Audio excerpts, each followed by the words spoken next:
काल अचानक टी व्हीवर बातम्या बघितल्या, ऐकल्या की आपल्या सगळ्यांचा लाडका नेता अजितदादा पवार आपल्यात नाही. खरं तर एक उंद्या मनाचा माणूस, जे पोटात असेल ते ओठात येणारा माणूस आणि कडक शिस्तीचा, कडक बोलणारा माणूस.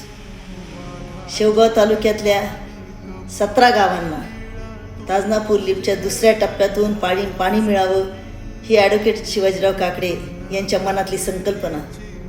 ती संकल्पना कागदावर आणण्यासाठी अजितदादांनी त्या पत्रावर सही केली. सही करताना एक विचारलं, आमच्याबरोबर आमदार चंद्रशेखर कदम होते. त्यांना विचारलं की तुम्ही राहुरीचे, हे शेवगावचे, तुमचा काय संबंध? कदम साहेबांनी सांगितलं ते आपले नातेवाईक आहेत. बरं मग काय लिहू? त्यांना सांगितलं की सर्वेक्षण करण्यात यावं असं लिहा. तसाच शेरा दादांनी मारला. म्हणजे शेवगाव तालुक्यातल्या 17 गावांचं भलं करणारा माणूस कोण असेल तर तो फक्त अजितदादा पवारच. आणि असा नेता पुन्हा होणे नाही.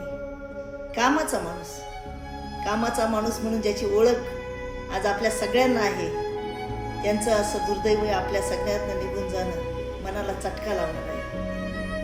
दादांच्या जाण्यानं महाराष्ट्राची प्रचंड हानी झालेली आहे, शेतकऱ्यांची हानी झालेली आहे. आणि या हानीतनं महाराष्ट्र लवकर उभा राहू शकत नाही.